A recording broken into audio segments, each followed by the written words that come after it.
Džiaugiuosi regionų teismų sprendimu dėl Salomėjos Nėries paminklo išsaugojimo Vilniuje. Manau, kad tai yra pats teisingiausias sprendimas, atsižvelgiant į tai, kokiame laikotarpyje gyveno poetė ir kokiame laikotarpyje šitas paminklas buvo sukurtas.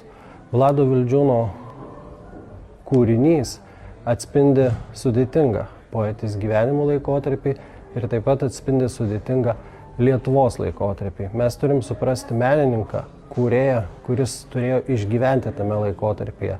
Ir labai gaila, kad vis dar atsiranda pseudopatriotų, kurie galvoja, kad dėl Lietuvos nelaimių 1940 metais yra kalta Salomėja Nėris. Užmirštam tuos asmenis, kurie valdė valstybę, kurie vadovavo kariuomeniai, bet kažkodėl visą kaltę norim suversti vargšiai poetei, kuri sunkiame gyvenimo laikotarpyje gal ir priėmė ne visai teisingus sprendimus, bet mes žinome, kad jinai dėl to labai gailėjosi.